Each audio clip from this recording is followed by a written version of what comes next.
दोस्तों स्टडी 91 के YouTube channel में आप सभी का बहुत बहुत स्वागत है। दोस्तों आज एक करंट अफेयर की श्रृंखला में मैं लेकर हाजिर हूं अंतर्राष्ट्रीय घटनाक्रम से संबंधित बहुत ही बेहतरीन सवालों को लेकर के, जो सवाल आपसे आपकी परीक्षा में बेशक पूछे जा सकते हैं। आप कल्पना करो, क्या ये सवाल इंपॉर्टेंट नहीं जो मैं पूछने जा रहा हूं आपसे? आईएसए का पूर्ण सदस्य देश कौन बना? पूर्णकालिक सदस्य बन चुका दोस्तों आईएसए का, इंटरनेशनल सोलर अलायंस जिसे कहा जाता है। तो कौन सा देश है? नाटो का 31वां सदस्य देश अभी बना है, वो भी इंपॉर्टेंट सवाल है। G20 का जो 17वां शिखर सम्मेलन आयोजन किया गया वो कहां पर किया गया, क्या क्या निर्णय लिए गए? 14वां ब्रिक्स शिखर सम्मेलन से संबंधित सवाल आ सकता है। अलास्का में तेल खनन का विरोध हो रहा था जिसमें हम कार्बन बम जैसी चीजों के बारे में सुनेंगे। 26वां राष्ट्रमंडल शिखर सम्मेलन हुआ है, ठीक है, ये रवांडा की किगाली में हुआ है, तो भी जानते होंगे। टाइम 100 की सूची लॉन्च हुआ, बीबीसी की सूची लॉन्च हुआ है। इस तरह से बहुत सारे सवाल हैं जो आपसे आपकी परीक्षा में पूछे जा सकते हैं। चलिए इन सवालों को एक बार देखते हैं और डिटेल में दोस्तों यहां पर बातचीत होगी, ठीक है। याद रखिएगा स्टडी 91 के प्लेटफॉर्म से अभी फाउंडेशन बैच लॉन्च किया गया।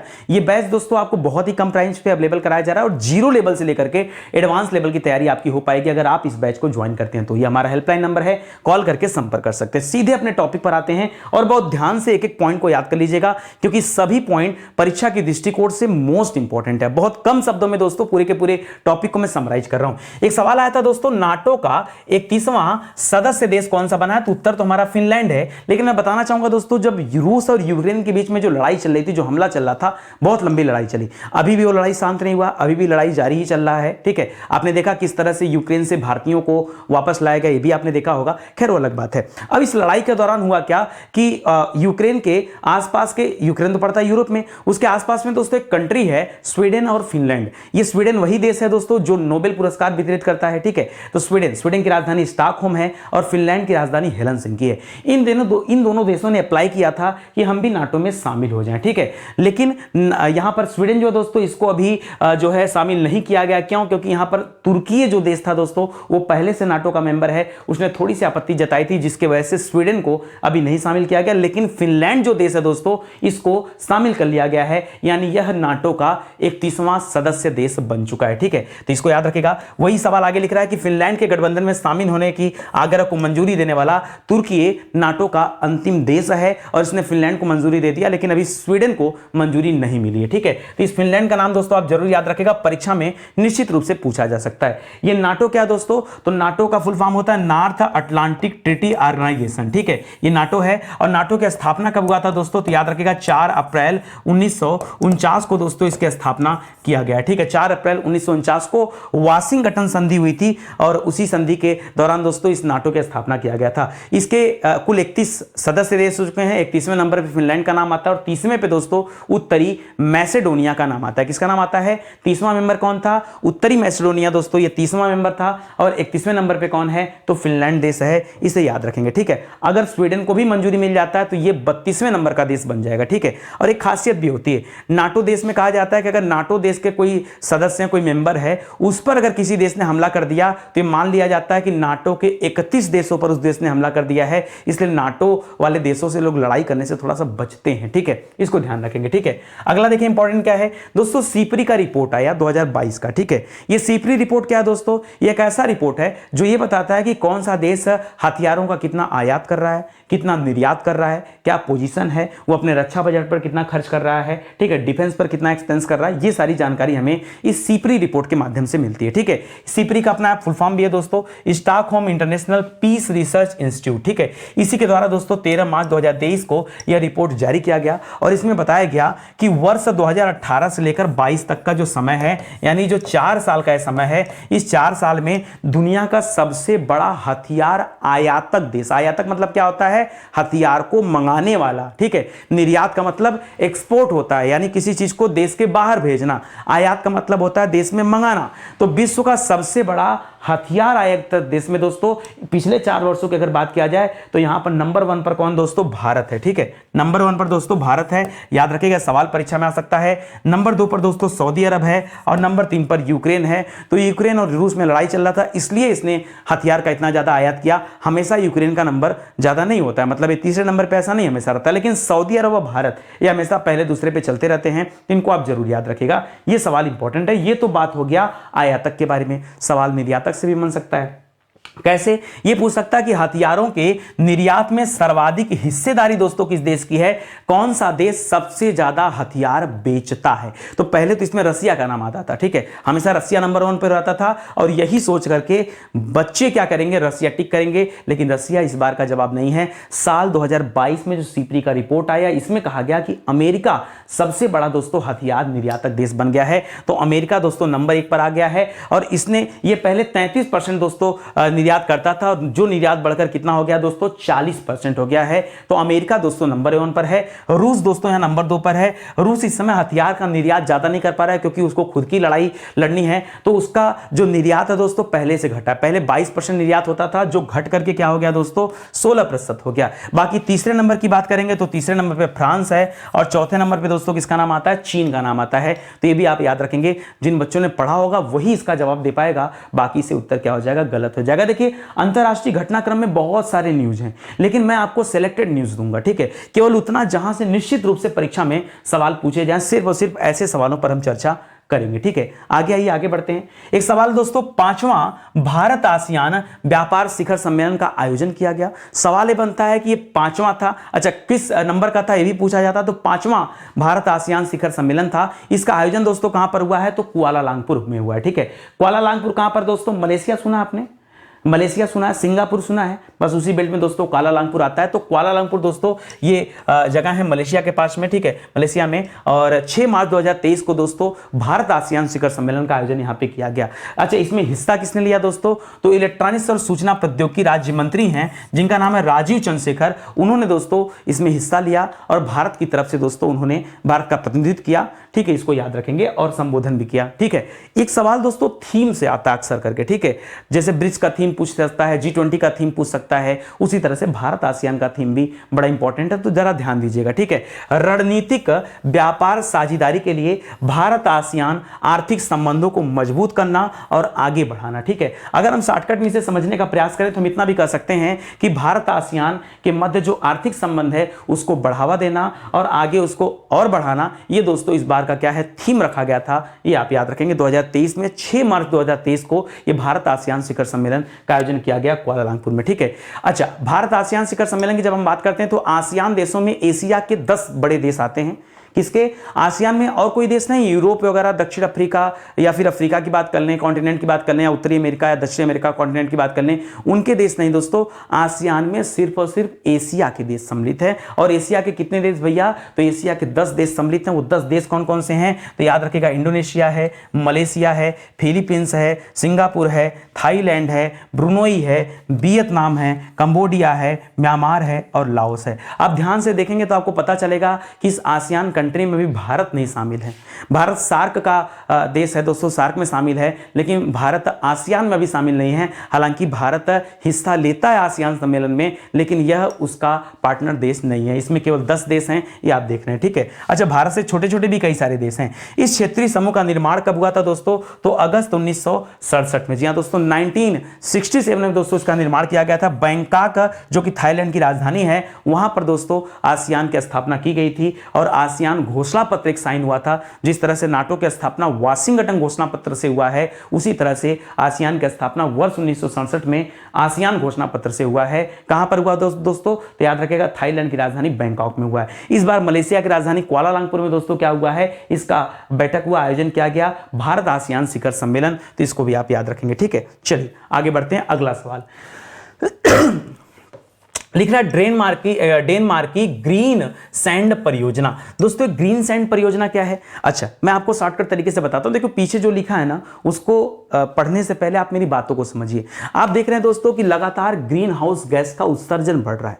इस ग्रीन हाउस गैस के उत्सर्जन बढ़ने की वजह से जो वैश्विक तापमान है पृथ्वी का, वो भी बढ़ रहा है। बहुत ध्यान से समझिएगा, मैं आपको क्या समझाने का प्रयास कर रहा हूं, ठीक है।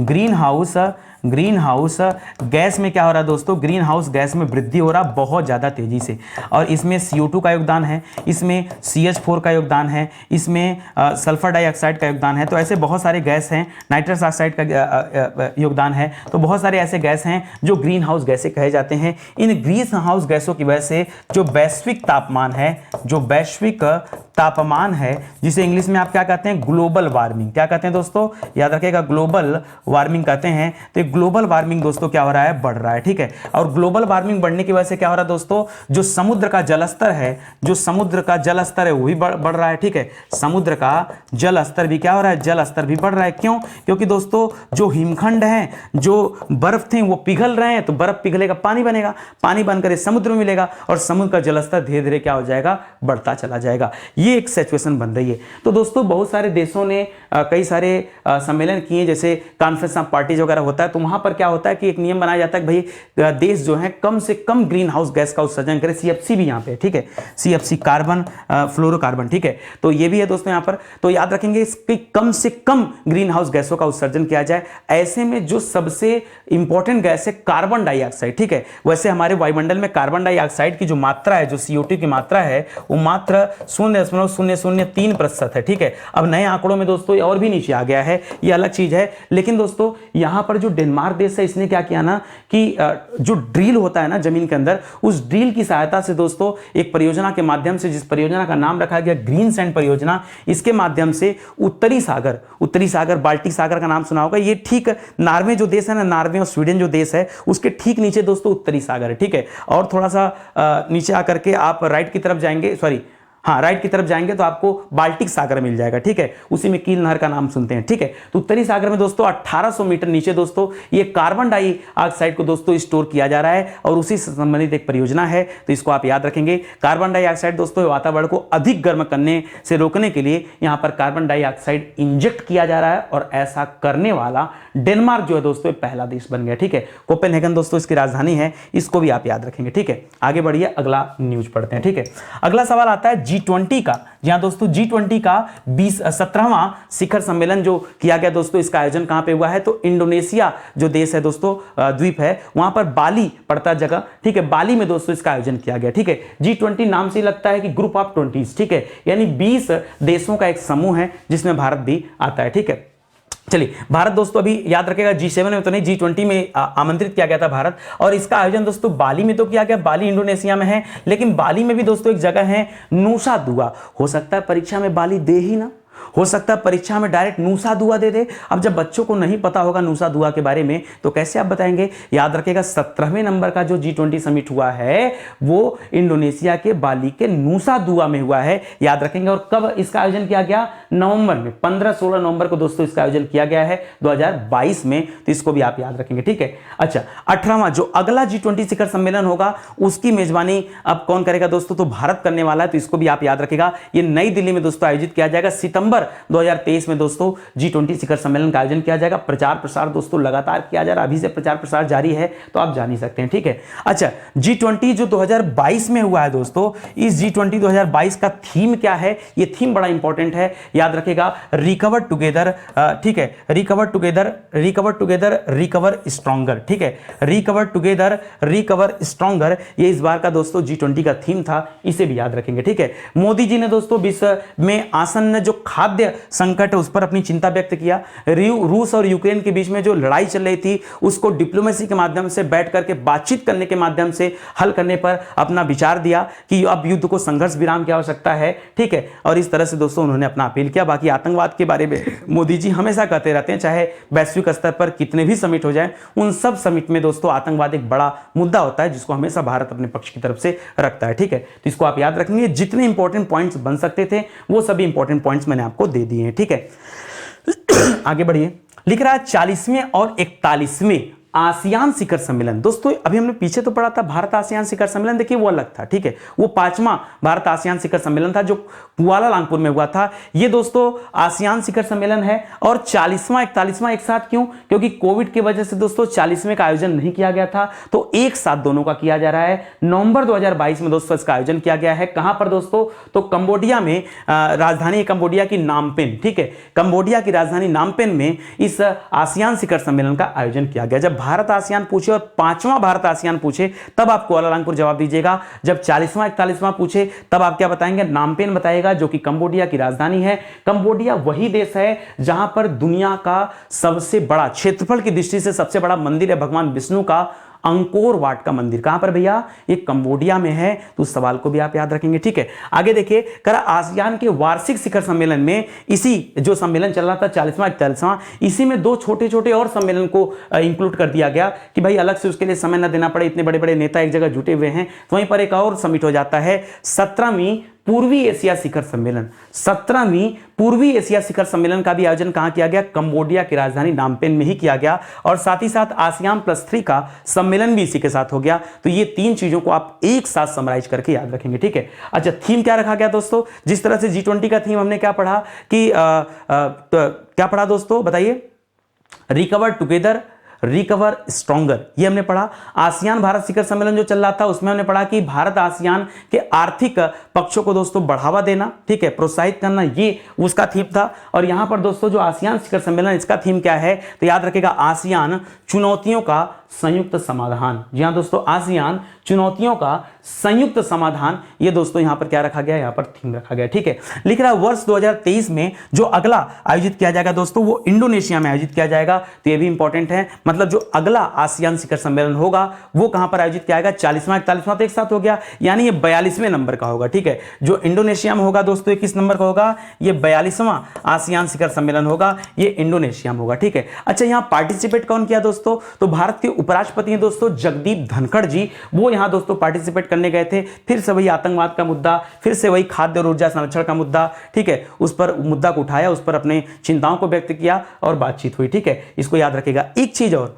दोस्तों, भारत चाहता है कि वर्ष 2023 को अंतर्राष्ट्रीय मोटे अनाज के रूप में दोस्तों मनाया जाए, क्योंकि मोटे अनाज की आवश्यकता बहुत अधिक है, ठीक है। मोटा अनाज दोस्तों वैसे भी शारीरिक कार्य करने वाले लोगों के लिए बड़ा अच्छा सोर्स है, और भारत चाह रहा है कि अंतर्राष्ट्रीय मोटे अनाज के रूप में दोस्तों इस वर्ष को मनाया जाए 2023 को। मोदी जी भी दोस्तों बार बार जब समिट में जाते हैं तो लोगों से आह्वान करते हैं कि लोग आए जुड़ें। तो इस आसियान में भी दोस्तों इस आह्वान को किया गया, लेकिन जगदीप धनखड़ जी के द्वारा किया गया, जो कि हमारे उपराष्ट्रपति हैं, ठीक है। आइए आगे बढ़िए। लिख रहा है COP27। COP27 क्या दोस्तों? वैसे COP27 को कहा जाता है कॉन्फ्रेंस ऑफ पार्टीज। क्या कहा जाता है दोस्तों? कॉन्फ्रेंस ऑफ पार्टीज, ठीक है। कॉन्फ्रेंस ऑफ पार्टीज दोस्तों क्या है? याद रखिए, ये मतलब बहुत सारे देशों का समूह है, और ये 27वें नंबर का कॉन्फ्रेंस ऑफ पार्टीज है, ठीक है। जैसे COP27 अभी हो रहा है, इसके ठीक पीछे COP26 रहा होगा, उसके ठीक पीछे COP25 रहा होगा, आगे आएंगे COP28 हो जाएगा, है कि नहीं? तो इसको याद रखेंगे। तो ये 27वां जो COP27 शिखर सम्मेलन चल रहा है, इसका आयोजन दोस्तों कहां पे किया गया? तो मिस्र देश में किया गया, ठीक है। वैसे मिस्र की राजधानी काहिरा है, लेकिन काहिरा में इसका आयोजन नहीं हुआ है। मिस्र का एक शहर है शर्म अल शेख। क्या है दोस्तों? शर्म अल शेख शहर है, जहां नवंबर 2022 में इसका आयोजन किया गया है। ये आपके लिए इंपॉर्टेंट सवाल है, इसको याद रखिएगा, ठीक है। अच्छा, इसे एक और नाम से जानते हैं, संयुक्त राष्ट्र जलवायु परिवर्तन सम्मेलन। जी हां दोस्तों, संयुक्त राष्ट्र जलवायु परिवर्तन सम्मेलन को ही COP27 COP के नाम से जानते हैं। बाकी 27 तो मैंने बता दिया क्या है, इसको याद रखिएगा। इसकी अध्यक्षता मिस्र के जो विदेश मंत्री हैं सामे शौकरी, उन्होंने दोस्तों इसकी अध्यक्षता किया है, इसको आप याद रखेंगे, ठीक है। चलिए आगे देखते हैं। लिख रहा है इस सम्मेलन में जो बाइडेन शामिल थे, जो कि अमेरिका के राष्ट्रपति हैं, ऋषि सुनक शामिल थे, जो कि इंग्लैंड के प्रधानमंत्री हैं, और इसी के साथ दोस्तों 92 देशों के प्रमुख और 35,000 से अधिक पर्यावरण कार्यकर्ता भी दोस्तों इस कॉन्फ्रेंस ऑफ पार्टीज में शामिल हुए। इन सब चीजों को याद रखेगा। भारतीय प्रतिनिधिमंडल की तरफ से जो हमारे पर्यावरण मंत्री हैं, उनका नाम है भूपेंद्र यादव। क्या नाम है? तो यादव जी को भी दोस्तों भेजा गया कि जाइए आप भी कॉन्फ्रेंस ऑफ पार्टीज अटेंड करके आइए और भारत का पक्ष रखिए वहां पर, ठीक है। जो अगला होगा दोस्तों COP28। देखिए मैंने कहा ना कि 27 के पहले 26 रहा होगा, अगला 28 होगा। तो COP28 कहां पर होगा दोस्तों? ये दुबई में आयोजित किया जाएगा। दुबई कहां पड़ता है दोस्तों? संयुक्त अरब अमीरात, UAE की राजधानी है दुबई, वहां पर दोस्तों आयोजित होगा नवंबर-दिसंबर 2023 में। इसको भी आप याद रखेंगे, यह भी सवाल इंपॉर्टेंट है, परीक्षा में निश्चित रूप से सवाल आ सकता है, ठीक है। बहुत जल्द आपका एग्जाम होने वाला है, जो आपको दे रहा हूं बस खाली उतना आप पढ़ते जाओ, ठीक है। आगे बढ़ते हैं दोस्तों। करा ग्लोबल ऑफशोर विंड अलायंस। जी हां दोस्तों, ग्लोबल ऑफशोर विंड अलायंस में दोस्तों एक साथ 9 देश शामिल हुए। कितने देश शामिल हुए दोस्तों? एक साथ 9 देश शामिल हुए।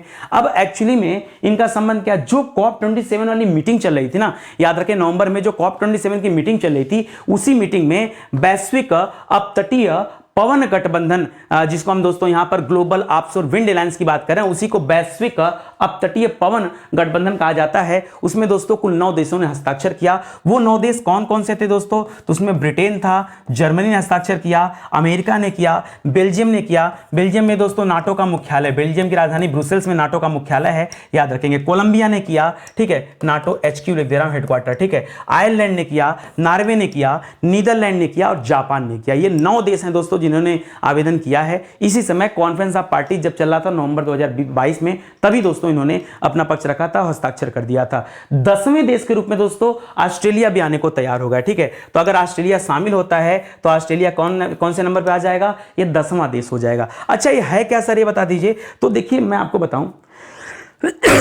जब कॉन्फ्रेंस ऑफ पार्टीज होती ना, तो कुल मिला जुला के जो सबसे बड़ा टास्क होता है वही होता है कि भाई ग्रीन हाउस गैस का उत्सर्जन कम हो। अब प्रदूषण बढ़ रहा है, लगातार बढ़ रहा है, गाड़ियां चल रही हैं, पेट्रोल डीजल से कितने सारे प्रदूषण हो रहे हैं, दुनिया भर में गाड़ियां चल रही हैं। तो लोग चाह रहे हैं कि इस प्रदूषण को कम किया जाए, जो कार्बन डाइऑक्साइड निकल रहा है इसको कम किया जाए, जो ग्रीन हाउस गैसेज निकल रहे हैं इनको कम किया जाए।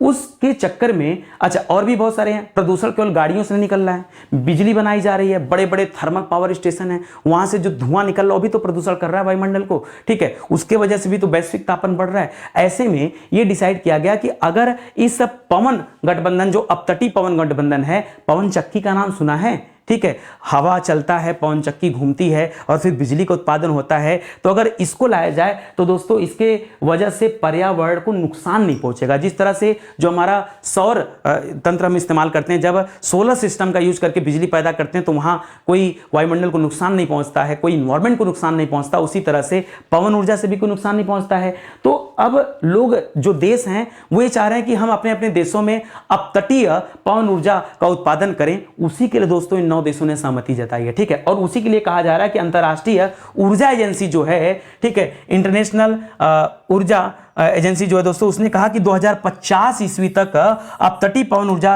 का क्षमता जो दोस्तों अभी जो 60 गीगावाट है उसको हम बढ़ा करके 2000 गीगावाट कर लेंगे दोस्तों। ये आप याद रखिएगा, ये 2050 तक टास्क रखा गया कि भैया धीरे धीरे इसको बढ़ाया जाए, ठीक है। अगर हम बात करें विश्व में सर्वाधिक पवन ऊर्जा उत्पादक के रूप में, तो याद रखिएगा चीन सबसे ज्यादा पवन ऊर्जा के माध्यम से बिजली पैदा करता है। दूसरे नंबर पर अमेरिका है और तीसरे नंबर पर दोस्तों जर्मनी का नाम आता है। पहले पे चीन है, दूसरे पे अमेरिका है और तीसरे पे जर्मनी का नाम आता है पवन ऊर्जा के उत्पादन में, ठीक है। तो इस सवाल को याद रखिएगा, ये पूरा समराइज करके आपको दे दिया गया, ठीक है। आइए आगे बढ़ते हैं। अगला लिख रहा है कि ISA का पूर्ण सदस्य देश कौन बना दोस्तों? तो ब्राजील जो देश है दोस्तों, ब्राजील, ठीक है। ब्राजील दोस्तों ये दक्षिण अमेरिका का एक देश है, ब्राजील, ठीक है, याद रखेंगे। तो ये पूर्ण सदस्य देश बन गया ISA का। ISA क्या है? ISA का फुल फॉर्म होता है इंटरनेशनल सोलर अलायंस, ठीक है, अंतरराष्ट्रीय सौर गठबंधन इसे कहा जाता है। ये जो ISA है ना, यह एक अंतर सरकारी संगठन है जिसमें आंशिक या पूर्ण रूप से, आंशिक मतलब थोड़े बहुत, ठीक है, या पूर्ण रूप से, आप जानते होंगे पृथ्वी पे दोस्तों बीच में जो रेखा गई है इसको हम 0 डिग्री कहते हैं।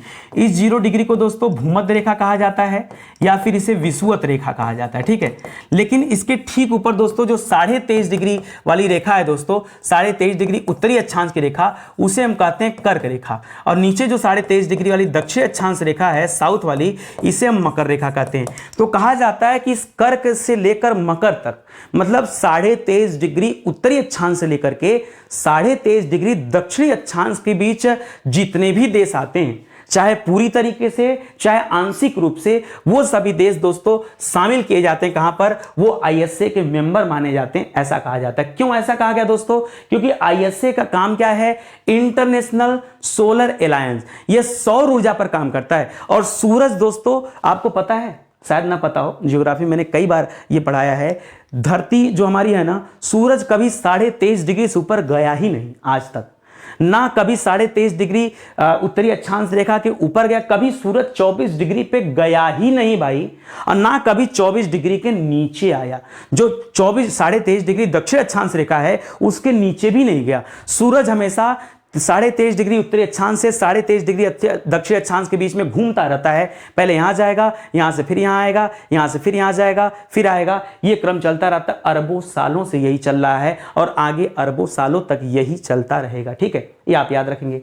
अब होता क्या दोस्तों यहां पर, तो ये एक ऐसी संस्था है जो सबसे ज्यादा सूर्य का प्रकाश पाएगी डायरेक्टली, उसी को यहां पे रखा जाता है, इसीलिए इन देशों को इसका मेंबर माना जाता है। अच्छा, आईएसए की स्थापना कब हुई? एक बात बड़ी गजब की है दोस्तों कि आईएसए की स्थापना में भारत और फ्रांस का बहुत बड़ा योगदान माना जाता है, क्योंकि भारत में नरेंद्र मोदी जी और फ्रांस के इमैनुअल मैक्रोन का नाम सुना होगा, इन दोनों लोगों ने मिल करके इस आईएसए को बनाने को ठाना था और आईएसए की स्थापना किया गया। ये पहला ऐसा अंतर्राष्ट्रीय संगठन है, अपने आप में देखा जाए तो बहुत बड़ा अंतर्राष्ट्रीय संगठन है, जिसका मुख्यालय भारत में है, गुड़गांव में। भैया गुड़गांव में इसका मुख्यालय है। नवंबर 2015 में जब मोदी जी 2014 का चुनाव जीते थे, ठीक अगले साल नवंबर 2015 में 30 नवंबर 2015 को इसकी स्थापना किया गया और इसका मुख्यालय कहां बनाया गया? गुड़गांव में मुख्यालय बनाया गया। गुड़गांव कहां? हरियाणा में है, पता होगा आपको, वो याद रखेगा। लिख रहा अभी तक कुल 113 देश ऐसे हैं जिन्होंने आईएसए फ्रेमवर्क समझौते पर अब तक हस्ताक्षर कर लिया है। तो आईएसए क्या करता है दोस्तों? अपना एक फ्रेमवर्क समझौता तैयार किया है,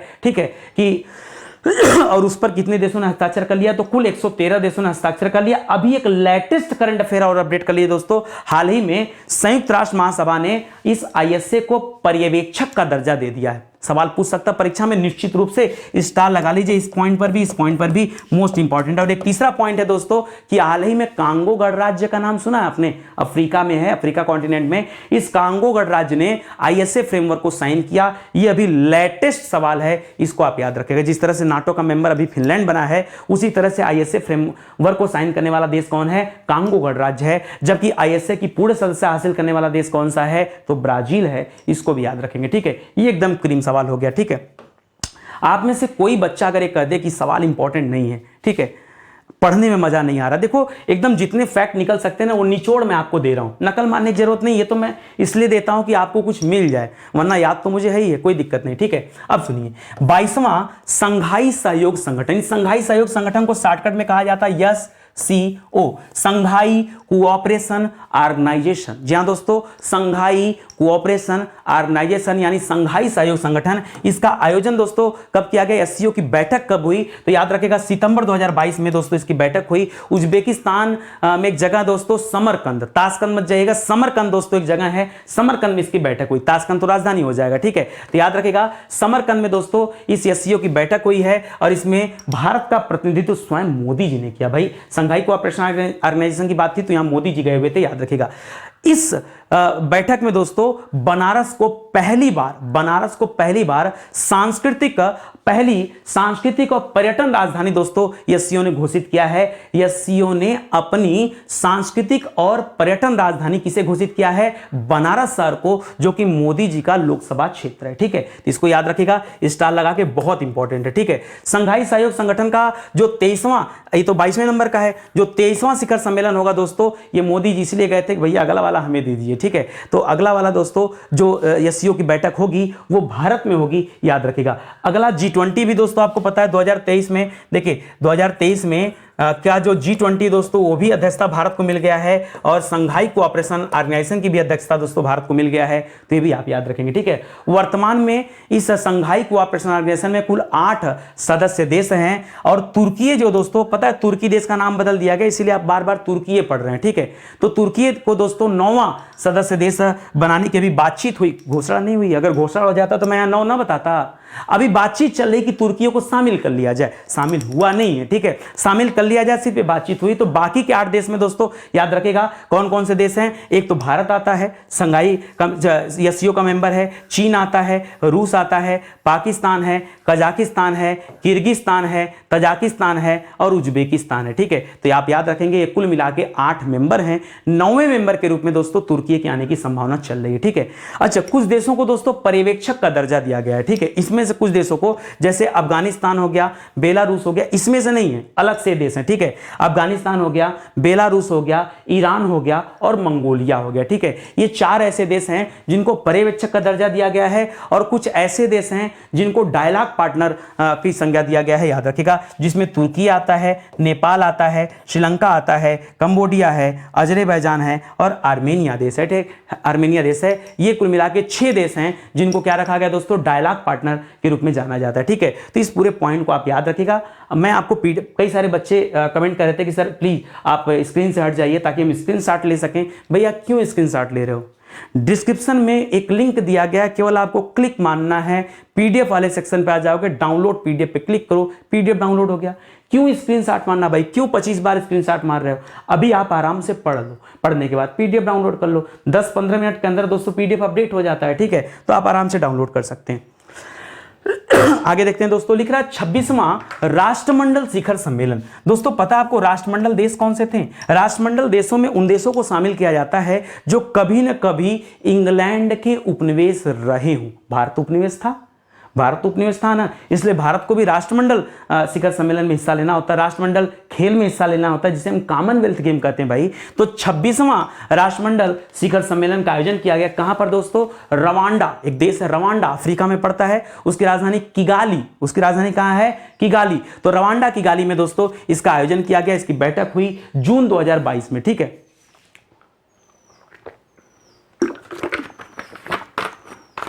याद रखेंगे दोस्तों, जून 2022 में इसकी बैठक हुई है, ठीक है। और इसमें किसने हिस्सा लिया दोस्तों? तो डॉक्टर एस करिएगा, डॉक्टर एस जयशंकर ने दोस्तों इसमें हिस्सा लिया, भारत का प्रतिनिधित्व किया, इसको भी आप याद रखेंगे, ठीक है। कौन से वाले में? मैं बात कर रहा हूं दोस्तों राष्ट्रमंडल शिखर सम्मेलन की, ठीक है। और थीम क्या रखा गया दोस्तों? तो रखा गया delivering a common future, delivering a common future, connecting, innovating, transforming, ठीक है। तो याद रखेगा C for connecting, I for innovating और T फॉर ट्रांसफॉर्मिंग, याद रखेगा CIT, ठीक है। तो delivering a common future CIT, इसको आप याद रखें, ठीक है। अच्छा, अगर मान लीजिए कभी परीक्षा में पूछ दे कि इस राष्ट्रमंडल जो समूह दोस्तों इसमें कुल कितने देश हैं, तो अभी वर्तमान में कुल 54 देश हैं जो स्वैच्छिक रूप से दोस्तों जुड़े हुए हैं एक राजनीतिक संगठन के रूप में तहत दोस्तों, जिसे हम क्या कहते हैं? राष्ट्रमंडल कहते हैं, जिसकी स्थापना दोस्तों 1949 में लंदन घोषणा पत्र के द्वारा हुआ था, ठीक है, लंदन घोषणा पत्र के द्वारा, और इसका हेडक्वार्टर भी वहीं पर है।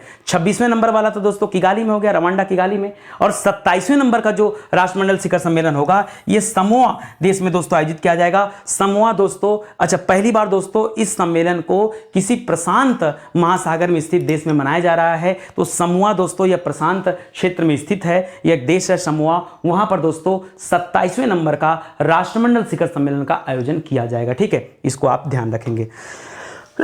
आगे बढ़िए, लिख रहा है mRNA। जी हाँ दोस्तों, अब कैसे याद करें mRNA? अरे भाई डीएनए पढ़ा है, डीऑक्सीराइबोज न्यूक्लिक एसिड, उसी तरह से राइबोज न्यूक्लिक एसिड को आरएनए कहते हैं। उसी आरएनए में एक शब्द जोड़ना है M, तो क्या लिख गया दोस्तों? mRNA।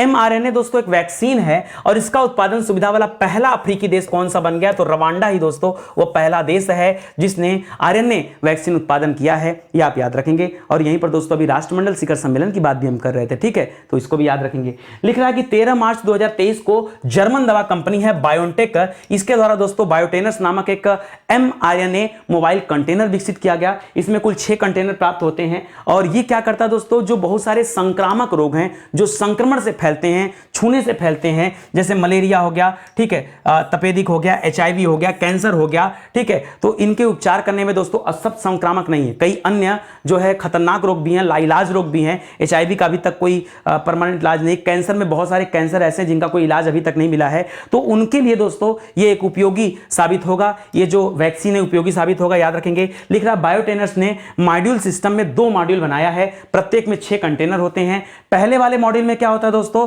तो पहले वाले मॉड्यूल में mRNA का उत्पादन किया जाता है और उसका वैक्सीन बनाया जाता है, ठीक है, उसका शुद्धिकरण किया जाता है। और दूसरे वाले मॉड्यूल में क्या किया जाता है दोस्तों? उसको वैक्सीन के रूप में दोस्तों कन्वर्ट किया जाता है। तो फिलहाल आपको खाली इतना याद रखना, रवांडा के बारे में उसने mRNA वैक्सीन उत्पादन सुविधा वाला दोस्तों पहला अफ्रीकी देश बन गया है, केवल इतना ध्यान में रखना है, ठीक है। लिख रहा है 14वां ब्रिक्स शिखर सम्मेलन दोस्तों कहां पर हुआ? तो ब्रिक्स में देखिए कुल 5 देश हैं, ठीक है। B फॉर हो जाता है ब्राजील, R फॉर हो जाता है रसिया, I for India, C for China, S for south Africa.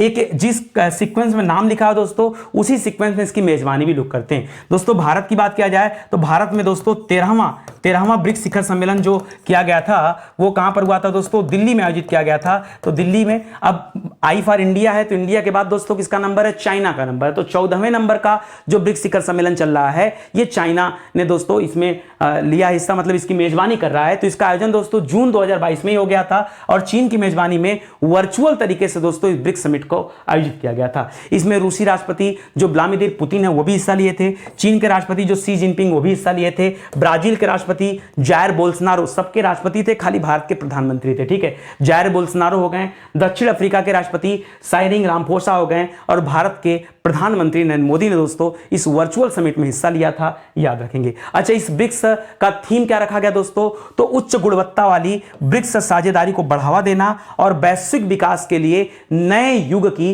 शुरुआत करना, ये दोस्तों यहां पर इसका थीम रखा गया था, ठीक है। इसको भी याद रखेगा दोस्तों। ब्रिक्स जो देश है ना, 5 कंट्री जो हैं, ये 5 कंट्री मिलकर के अपना एक बैंक बनाया इन्होंने, जिसे हम कहते हैं न्यू डेवलपमेंट बैंक, जिसे हम क्या कहते हैं? न्यू डेवलपमेंट बैंक, एनडीबी के नाम से जानते हैं दोस्तों। उस एनडीबी का एक क्षेत्रीय कार्यालय दोस्तों भारत में स्थापित किया जाएगा, गुजरात में ये दोस्तों निर्णय लिया गया। तो ये भी बहुत इंपॉर्टेंट सवाल है, ठीक है, कि एनडीबी का एक क्षेत्रीय कार्यालय दोस्तों भारत में खुल रहा है। अच्छा, जो अगला होगा दोस्तों वो कहां पर होगा? तो सी फॉर चाइना का नंबर समाप्त होता है तो अब साउथ अफ्रीका का नंबर आता है। तो अगला जो शिखर सम्मेलन होगा यानी 15वें नंबर का, वो कहां पर होगा? वो साउथ अफ्रीका में होगा, सिंपल सी बात है। और उसके बाद 16वें नंबर का कहां पर होगा दोस्तों? तो फिर से ब्राजील का नंबर आ जाएगा, ठीक है। इस तरह से आप इन चीजों को भी याद रखेगा, परीक्षा के लिए बहुत इंपॉर्टेंट है, ठीक है।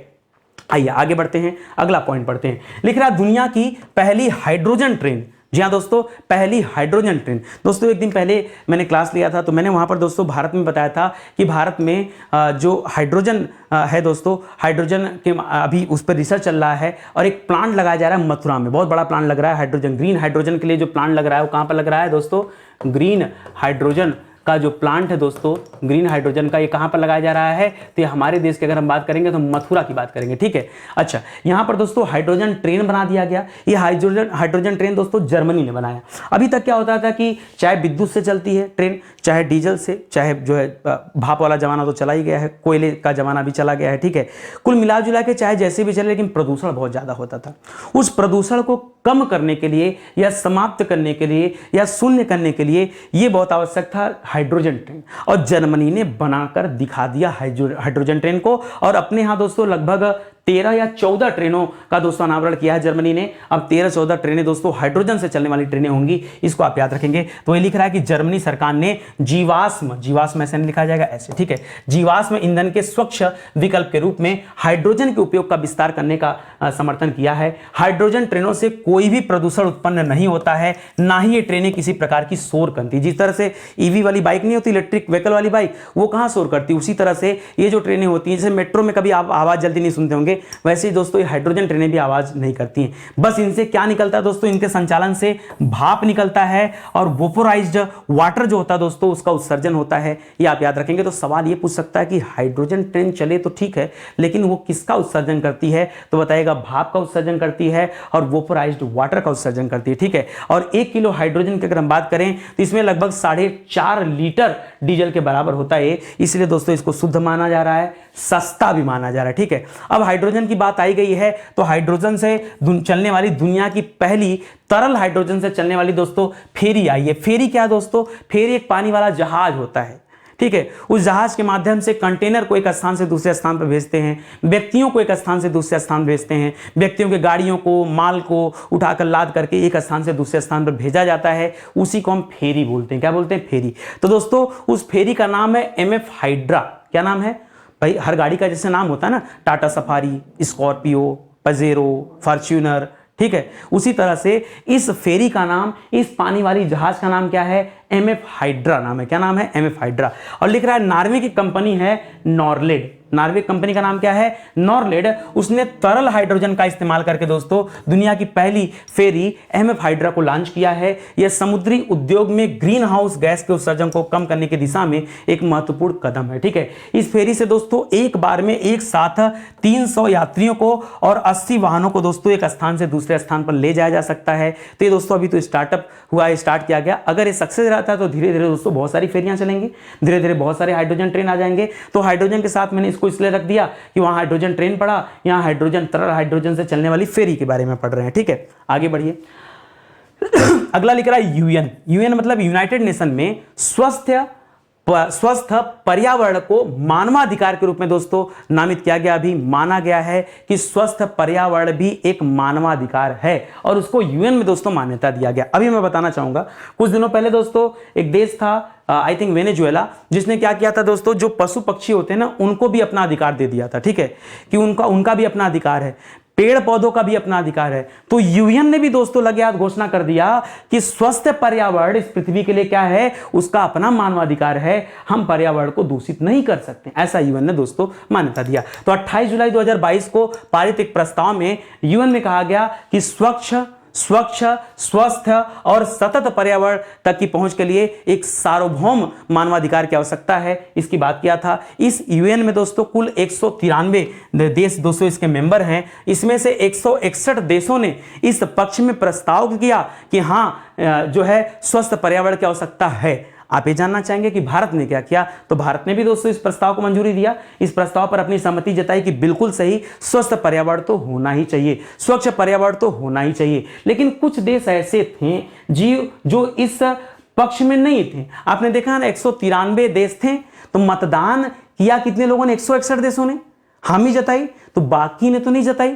ठीक है, या कुछ ने मतदान किया ही नहीं होगा। तो आपको ध्यान देना है कि मतदान से दूर कौन कौन से देश थे, उसमें चीन था। चीन को लगा नहीं, हमको अपना डेवलपमेंट करना है और डेवलपमेंट से पर्यावरण दूषित तो होगा, हम कम नहीं कर सकते, मतलब हम डेवलपमेंट करना बंद नहीं करेंगे, अब चाहे पर्यावरण कितना भी दूषित हो जाए। यही तो अर्थ सीधा सीधा है, तमाचा मानने वाली बात। तो देखिए ज्यादातर विकसित देश हैं इसमें। ठीक है, चीन हो गया, रूस को क्या जरूरत थी मतदान से दूर रहने की, ठीक है, बेलारूस को क्या जरूरत थी, सीरिया को क्या जरूरत थी, ईरान को क्या जरूरत थी, कंबोडिया हो गया, इथियोपिया हो गया, किर्गिस्तान हो गया, ये सभी ऐसे देश थे जो मतदान से दूर थे, जो मानने को तैयार नहीं थे कि नहीं स्वस्थ पर्यावरण मानवाधिकार हो सकता है, नहीं, ये मानने को तैयार ही नहीं थे। ठीक है, उसी तरह से पहली बार यूएन ने इस प्रस्ताव को पेश किसने किया, कोई ना कोई देश तो ऐसा रहा होगा ना जिसने इस प्रस्ताव को रखा होगा कि नहीं यार स्वस्थ पर्यावरण होना चाहिए। वो देश कौन कौन से दोस्तों, उसमें छोटे छोटे देश थे जिनको ये ज्ञात हुआ कि नहीं हमें पर्यावरण की रक्षा करनी चाहिए। उसमें कोस्टा रिका आता है, छोटा सा देश मालदीव आता है, छोटा सा देश मोरक्को आता है, बताओ मोरक्को आता है, छोटा सा देश स्लोवेनिया आता है, छोटा सा देश स्विट्जरलैंड है, जिन्होंने जून 2022 में प्रस्ताव को पेश किया। और यूएन ने दोस्तों 28 जुलाई को ही दोस्तों इस प्रस्ताव पर अपनी रजामंदी भी दे दिया। 161 देशों ने अपनी सहमति भी जताई कि स्वस्थ पर्यावरण तो होना ही चाहिए और ये उसका मानवाधिकार है। ठीक है, इसे याद रखेंगे। आगे बढ़िए, लिख रहा टाइम 100 की एक सूची जारी की गई। समय समय पर बीबीसी के द्वारा, टाइम 100 के द्वारा, कई लोगों के द्वारा दोस्तों सूचियां जारी की जाती है और उसमें बताया जाता है कि कौन आदमी सबसे ज्यादा ताकतवर है। ताकतवर मतलब कुश्ती नहीं चल रही है, ताकतवर मतलब गुंडई नहीं चल रही है। ठीक है, ताकतवर का मतलब है कौन सबसे ज्यादा पॉपुलर है, कौन किसको सबसे ज्यादा प्रसिद्धि मिली, कौन सबसे ज्यादा फेमस है, उसकी बात हो रही है। ठीक है, तो उसमें दोस्तों शाहरुख खान दोस्तों नंबर 1 पर आए। जब वोटिंग कराया गया, ज्यादा वोट तो नहीं, इन्हें भी 3-4% वोट मिला था, लेकिन उसके बाद भी दोस्तों नंबर 1 पर रहे। दूसरे नंबर पर दोस्तों ईरानी महिलाओं का एक ग्रुप था, वो ग्रुप को दोस्तों दूसरे नंबर पर रखा गया यहाँ पर। ठीक है, तीसरे नंबर पर दोस्तों जब कोविड चल रहा था तो बहुत सारे लोगों ने हेल्थ वर्कर के रूप में अपनी सुविधाएं दिया, अलग अलग तरीके से लोगों की मदद किया, चाहे खान पान की बात की जाए, चाहे वैक्सीनेशन की बात की जाए, चाहे खाद्यापूर्ति की बात की जाए, लोगों ने बहुत अच्छा काम किया। तो वो हेल्थ वर्कर को दोस्तों नंबर 3 पे रखा गया।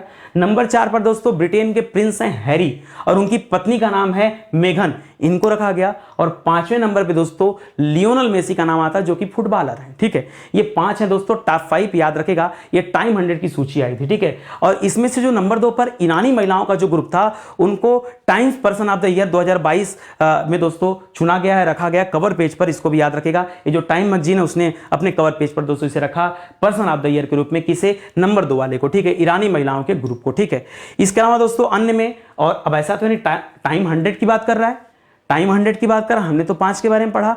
अन्य में दोस्तों और कौन कौन लोग इसमें शामिल थे, जैसे ऑस्कर विजेता मिशेल यो हैं, ये शामिल थे।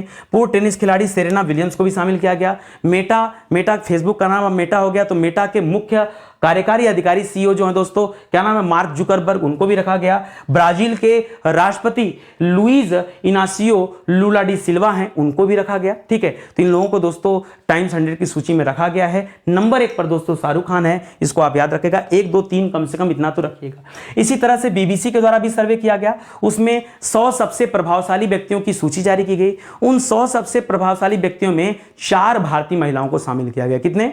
4 भारतीय महिलाओं को शामिल किया गया है। है वो 4 भारतीय महिलाएं कौन कौन सी हैं, तो पहला नाम आता है प्रियंका चोपड़ा का, जो कि एक अभिनेत्री हैं, बॉलीवुड और हॉलीवुड दोनों में अपना सर्विस देती हैं, ठीक है। उसी तरह से दूसरा नाम आया, सामाजिक कार्यकर्ता हैं स्नेहा जवाले, नाम तो नहीं सुना होगा आपने, लेकिन याद रखिए सामाजिक कार्यकर्ता हैं स्नेहा जवाले। गीतांजलि श्री का नाम सुना होगा दोस्तों, इन्हें अभी अंतरराष्ट्रीय बुकर पुरस्कार दिया गया, टॉम्ब ऑफ सैंड इनकी रचना है, ठीक है। अंतरराष्ट्रीय बुकर पुरस्कार दिया गया किसके लिए दोस्तों, टॉम्ब ऑफ सैंड, ये इनकी रचना थी, याद रखेंगे। ये तीसरे नंबर पे हैं दोस्तों जिनको बीबीसी में शामिल किया गया, और चौथे नंबर पे हैं सिरिसा बंदला, ये इंजीनियर भी हैं, साथ ही साथ दोस्तों एक अंतरिक्ष यात्री भी हैं, भारत में जन्मी दूसरी अंतरिक्ष यात्री हैं जो हमेशा अंतरिक्ष की यात्रा करती रहती हैं, हमेशा चर्चा में रहती हैं, ठीक है, स्पेस में जाने को लेकर के। तो सिरिस बंदला का नाम याद रखेगा, पिछले बार किसी एग्जाम में दोस्तों सिरिस बंदला के बारे में पूछा भी था, ठीक है। अन्य विदेशी महिलाओं में दोस्तों किसे शामिल किया गया, तो मियां मोटले को शामिल किया गया, जो कि बारबाडोसा की प्रधानमंत्री चुनी गई थी, पहली महिला प्रधानमंत्री वहां की हैं। उर्सुला वांडेर को चुना गया, ठीक है, जो कि यूरोपियन आयोग की अध्यक्ष हैं वर्तमान में, उनको चुना गया। ओलेना जेलेंस्की को चुना गया, ये यूक्रेन की प्रथम महिला अध्यक्ष, अच्छा महिलाओं की सूची है, ध्यान दीजिएगा, ठीक है, तो उनको चुना गया। बिली एलिस जो कि म्यूजिक स्टारडम से संबंधित है, उनको रखा गया। सेल्मा ब्लेयर को रखा गया, ये विकलांग कार्यकर्ता है। अलनाज रिकाबी को रखा गया, यह एक ईरानी पर्वतारोही है, ठीक है, इनको याद रखेगा। इसमें से दोस्तों स्नेहा जवाले जो सामाजिक कार्यकर्ता लिखा है, जिनके चेहरे पर एसिड वगैरह फेंक दिया जाता है, यह उस समूह की दोस्तों बहुत बड़ी कार्यकर्ता हैं, ठीक है, और इनके साथ भी इस तरह की घटनाएं घट चुकी हैं, लेकिन उसके बाद लगातार ये समाज में अपनी सेवाएं दे रही थी, तो इनको भी दोस्तों बीबीसी टॉप 100 की सूची में रखा गया है, ठीक है। अंतर्राष्ट्रीय परिवार नियोजन सम्मेलन, देखिए अब तो आपको पता होगा, अभी हाल ही में एक सर्वे हुआ और एक रिपोर्ट आया, तो पता चला कि दुनिया में जो आबादी बहुत तेजी से बढ़ रही, बहुत तेजी से बढ़ रही दोस्तों, ये आप याद रखेंगे, एक एक दशक में 1-1 अरब आबादी की वृद्धि हो जा रही है, याद रखेगा। और ये जो सम्मेलन हुआ दोस्तों, ये पटाया में हुआ। पटाया जो जगह दोस्तों थाईलैंड में, वैसे थाईलैंड की राजधानी बैंकॉक है, लेकिन थाईलैंड में एक जगह है पटाया, सिटी का नाम है पटाया, वहां पर दोस्तों का आयोजन किया गया नवंबर 2022 में, याद रखेगा। थीम रखा गया family planning plus universal health coverage, innovate collaborate accelerate, ठीक है, इसमें कामा लगा दीजिए, इनोवेट क्लोरोब्रेट और एक्सलेट, दोस्तों ये इसका थीम रखा गया। इस सम्मेलन में भारत का लीडरशिप दोस्तों, leadership in family planning award 2022 जीता है। भारत देखो एकमात्र ऐसा देश है जो इस कंट्री लेवल पर दोस्तों लीडरशिप इन फैमिली प्लानिंग में जीत हासिल किया है, क्योंकि भारत ने लगातार फैमिली प्लानिंग को लेकर के दोस्तों बहुत सारी नीतियां बनाई हैं लगातार, और उस पर कमी भी लाया है, ठीक है। तो भारत एकमात्र ऐसा देश है जिसे कंट्री श्रेणी में दोस्तों अवार्ड मिला है, इसलिए दोस्तों ये चर्चा में चल रहा था, तो मुझे लगा कि परीक्षा में बेशक पूछा जा सकता है, इसे भी आप याद रखेंगे, ठीक है। आगे बढ़िए, लिख रहा अलास्का। अलास्का वही जगह दोस्तों जिसे रूस से खरीद लिया था अमेरिका देश ने। जहां दोस्तों अलास्का में बहुत ज्यादा खनिज संसाधन है। अभी हुआ कि अलास्का में तेल खनन का विरोध चल रहा था और उसी को कार्बन बम का नाम दिया गया। अगर मैं पूरा इशू बताऊं आपको तो छोटा सा काम है कि अमेरिका की सरकार ने दोस्तों एक कंपनी को ठेका दिया था, ठीक है। अब दिक्कत यह है कि अगर कंपनी यहां पे तेल खनन का काम करने जा रही है तो पर्यावरण को नुकसान पहुंचेगा, और अगर सरकार जो है कंपनी को मना करती है तो सरकार को कंपनी को हर्जाना देना पड़ेगा, जो कि बहुत बड़ा हर्जाना है, बहुत बड़ी मात्रा में। यह एक लड़ाई चल रहा है, ठीक है। तो अब क्या है दोस्तों, यहां पर याद रखिए, अगर मैं अलास्का की बात करूं तो अलास्का को लगभग 150 साल पहले, एग्जैक्ट की बात करेंगे तो 156 साल पहले अमेरिका ने अलास्का को रूस से खरीदा था। अलास्का में तेल खनन को मंजूरी मिलने के बाद जो वहां के अमेरिका के रहने वाले पर्यावरणविद हैं, पर्यावरणविद मतलब पर्यावरण विद्वान और जलवायु परिवर्तन से संबंधित जो कार्यकर्ता हैं, उन्होंने बाइडेन सरकार जो चल रही है उनके खिलाफ दोस्तों एक क्या कर लिया है, आलोचना करना शुरू कर दिया है, एक संगठन तैयार कर लिया है और लगातार आलोचना चल रहा है, ठीक है। 1954 में अलास्का को अमेरिका का 49वां राज्य घोषित किया गया था। यह एक ऐसा स्थान है जहां प्राकृतिक गैस, पेट्रोलियम पदार्थ सहित हीरा और सोना बहुत ज्यादा मात्रा में पाए जाते हैं, ठीक है। अभी वहां तेल खनन की बात चल रही है, कंपनी को ठेका दिया गया है, ठीक है। इस प्रोजेक्ट से अगर एक कंपनी को ठेका दे दिया जाता है तो अगले 30 सालों में दोस्तों 600 मिलियन बैरल तेल मिलेगा दोस्तों, जो कि वर्तमान में अमेरिका के पास जितना भी उसके पास रिजर्व है उसका 1.5 गुना है, ठीक है। मतलब बहुत बड़ा दोस्तों अमेरिका को इसका फायदा मिल सकता अगर तेल खनन स्टार्ट हो जाए तो, लेकिन अब इसको चुनौती दिया गया कोर्ट में, तो अभी तो स्टार्ट हो नहीं सकता। इस प्रोजेक्ट को कार्बन बम की संख्या इसलिए दी जा रही है क्योंकि अगर इस प्रोजेक्ट को स्टार्ट किया गया तो एक तरफ अमेरिका को जो फायदा मिल रहा है वो तो अपनी जगह है, लेकिन दूसरी तरफ ध्यान से देखेंगे तो 260 मिलियन टन, कितना, 260 मिलियन टन दोस्तों ग्रीन हाउस गैस का उत्सर्जन होगा। उसका क्या, उसका क्या, उसकी जिम्मेदारी कौन लेगा। इसीलिए तो जितने कार्यकर्ता हैं जलवायु परिवर्तन सम्मेलन से संबंधित या फिर पर्यावरणविद हैं वो आलोचना कर रहे हैं कि भाई 260 मिलियन टन मामूली नहीं होता इतना कार्बन का उत्सर्जन करना। अगर इतना जो है ग्रीन हाउस गैस उत्सर्जित हो जाएगा तो समुद्र का जलस्तर कितना बढ़ जाएगा, पूरी दुनिया को इसका परिणाम झेलना होगा। इसीलिए दोस्तों इसको कार्बन बम की संज्ञा दी जा रही है, ठीक है, इसको भी आप याद रखेंगे। चलिए आगे बढ़ते हैं। मुझे पता है कि थोड़ा सा लंबा क्लास हो रहा है इसलिए आप लोग परेशान हो रहे हैं, परेशान मत होइए, मैं केवल निचोड़ लेकर आया हूं। आप विश्वास कीजिए एक ऐसा निचोड़ है ना, निश्चित रूप से परीक्षा में आप देखिएगा सवाल बनेंगे ही बनेंगे, क्योंकि जो इंपॉर्टेंट है वही आपको दिया जा रहा है। संयुक्त राष्ट्र के सबसे कम विकसित देशों की सूची से दोस्तों अभी भूटान को बाहर कर दिया गया है, ठीक है। अच्छा अभी क्या है दोस्तों मैं बता दूं, तो आपने देखा होगा 3 तरह की कैटेगरी बनी है, एक विकसित देश है, एक विकासशील देश है। विकसित देश मतलब जो विकसित हो चुके हैं, विकासशील देश मतलब जिनमें अभी विकास चल रहा है। जैसे भारत क्या है दोस्तों, ये विकासशील देश है, अमेरिका में विकास हो चुका है इसलिए वो विकसित देश है, और जो कम विकसित होते हैं उन्हें अल्प विकसित कहा जाता है, ठीक है। तो यहां पर क्या हुआ दोस्तों कि विकसित देशों की सूची एक बनाया हुआ था, उसमें भूटान को दोस्तों भी बाहर किया गया। सबसे कम विकसित देशों की सूची बनाई थी गई थी, उसमें भूटान को रखा गया था, अभी भूटान को बाहर किया गया, ठीक है। पिछले साल की बात करेंगे, वर्ष 2021 की बात करेंगे, 22 नहीं, 22 पिछले साल तो 22 था। 2021 में दोस्तों हमारा पड़ोसी देश नेपाल और बांग्लादेश, उसको भी दोस्तों यहां से बाहर किया गया था, इस एलडीसी बैंड से बाहर किया गया था। ये जो एलडीसी बार बार लिखा है, ये एलडीसी क्या दोस्तों, ये एक एलडीसी बैंड है। ये बैंड को दोस्तों क्या कहते हैं, ये सबसे कम जो विकसित है, लो डेवलपमेंट कंट्री जो है दोस्तों, सबसे कम विकसित जो देश हैं, ये उसको एक बैंड में रखता है, ठीक है। तो इससे संबंधित एक सम्मेलन हुआ, ये सम्मेलन दोस्तों कतर देश में हुआ। कतर देश की राजधानी दोहा है, तो दोहा में दोस्तों एक सम्मेलन बुलाया गया, वहीं पर दोस्तों आयोजन किया गया और वहीं पर घोषणा किया गया कि भूटान को अब एलडीसी की श्रेणी से बाहर किया जाता है। क्यों? क्योंकि भूटान ने पर्याप्त विकास कर लिया है। अब आप कहेंगे क्या प्रूफ है कि भूटान ने विकास कर ही लिया है, आइए प्रूफ देखते हैं। तो भूटान की अर्थव्यवस्था को देखेंगे तो अंतिम 20 वर्ष, जो पिछला 20 साल था, यानी 2000 से लेकर 2023 चल रहा है, 2022 तक की जो बातें हैं उसमें 20 साल उठा के देखेंगे तो भूटान ने 8 गुना से ज्यादा वृद्धि किया है अपनी अर्थव्यवस्था में, जो कि अच्छी वृद्धि है। इसलिए इसे अल्प विकसित यानी जो कम विकसित देशों की श्रेणी है उससे बाहर निकालना चाहिए। दूसरा वजह क्या है, लिख रहा वर्ष 2000 में इसकी अर्थव्यवस्था केवल $300 मिलियन की थी, जो कि वर्ष 2017 में खाली 17 साल बाद 2.53 मिलियन से बढ़कर बिलियन डॉलर में चली गई। मिलियन से बढ़कर के कहां चली गई, बिलियन डॉलर में चली गई, ठीक है। तो ये आप याद रखेंगे, ये बहुत इंपॉर्टेंट है। पहले 300 मिलियन डॉलर थी, अब 2.53 बिलियन डॉलर हो गई है। अगर इस हिसाब से देखा जाए तो जो औसत वार्षिक वृद्धि दर भूटान का निकल कर आता है वो आता है लगभग 7%, और 7% के रेट से अगर जीडीपी ग्रो कर रही है भूटान की, तो भैया ये सबसे कम विकसित देशों की सूची में रखना गलत होगा, इसके साथ जास्ती होगा, इसे कर दिया गया बाहर, ठीक है। वही लिख रहा है दोस्तों, एलडीसी श्रेणी में अभी भी कुल 46 देश आते हैं। अब 46 देशों का यहां पे वर्णन करना थोड़ा सा मुश्किल है, लेकिन आप खाली ध्यान दीजिए, कुल 46 देश अभी भी ऐसे हैं जो बहुत कम विकसित हैं, जहां विकास नाम मात्र के बराबर है। उसमें सबसे बड़ा कॉन्टिनेंट आता है दोस्तों अफ्रीका कॉन्टिनेंट, जो अफ्रीका महाद्वीप है। अफ्रीका महाद्वीप के 33 देश ऐसे हैं जो सबसे कम विकसित देशों की सूची में रखे गए, उनको एलडीसी में रखा गया है, 33 देशों को। उसी तरह से एशिया के 9 देशों को रखा गया है, प्रशांत क्षेत्र के 3 देशों को रखा गया है, और कैरेबियन कंट्री के 1 देश को रखा गया है। इस प्रकार से कुल 46 देशों को अभी भी एलडीसी श्रेणी में रखा गया है। वर्ष 2021 में बताया था कि बांग्लादेश और नेपाल को बाहर कर दिया गया था। अच्छा, एलडीसी होता क्या दोस्तों, एक शॉर्टकट मैं आपको बता दूं तो वह देश इसमें शामिल होते हैं जिनकी प्रति व्यक्ति सकल राष्ट्रीय आय 3 वर्ष में औसत देखा जाता है 1230 अमेरिकी डॉलर से अगर कम है प्रति व्यक्ति आय, तो मान लिया जाता है। अच्छा, कम है प्लस और भी चीजें होनी चाहिए, यहां लिखा नहीं है कि उनका जीवन स्तर थोड़ा सा नीचे रहता है, शिक्षा थोड़ा सा नीचे रहती है, चिकित्सा थोड़ा सा नीचे रहता है, ये सब व्यवस्थाएं नीचे रहती है, क्योंकि भाई कम विकसित वाले हैं ना, तो ये सारी चीजों को शामिल करते हुए उन्हें एलडीसी बैंड में रखा जाता है। तो अब तक 46 देश ऐसे हैं जो वर्तमान में एलडीसी बैंड में हैं। अभी आजाद कौन हुआ, हमारा पड़ोसी देश भूटान जो है दोस्तों आजाद हुआ, ठीक है। भूटान की राजधानी पता है, बताइए, भूल गए, नहीं पता, थिम्पू, ठीक है।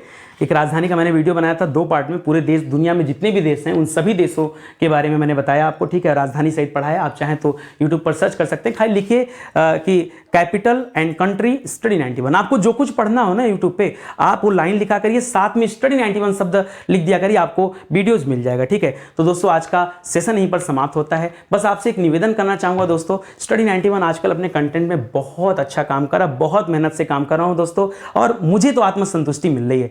अगर आप भी थोड़ा सा सहयोग करेंगे तो अच्छा रहेगा। सहयोग खाली कितना है भैया, चैनल को देखिए, वीडियो को देखिए, सब्सक्राइब करिए चैनल को, लोगों को बताइए और लोगों को जोड़िए। साथ ही साथ अगर किताबें परचेस करना हो ना तो एक मौका स्टडी 91 को दीजिए। एक बार दोस्तों हमारी किताबों को खरीदिए, कंपेयर कर लीजिएगा, खराब लगेगा ना तो अगली बार से मत खरीदिएगा, लेकिन एक चांस तो देना चाहिए आपको ना। अगर नितिन सर कह रहे हैं और आप मेरी बातों को मानते हैं तो एक चांस दीजिए और हमारी किताबों को लीजिए। निश्चित रूप से दोस्तों आपको क्वालिटी नजर आएगी। ठीक है, ये हमारा हेल्पलाइन नंबर है, कॉल करके संपर्क कर सकते हैं। कैश ऑन डिलीवरी पर अगर किताबें चाहिए तो फ्लिपकार्ट है, अमेजन है, मीशो है, वहां से भी आप किताबों को ऑर्डर कर सकते हैं। ठीक है, तो चलिए आज का क्लास यही समाप्त होता है। मिलते हैं दोस्तों अगले सेशन में, तब तक के लिए आप लोगों का बहुत बहुत धन्यवाद।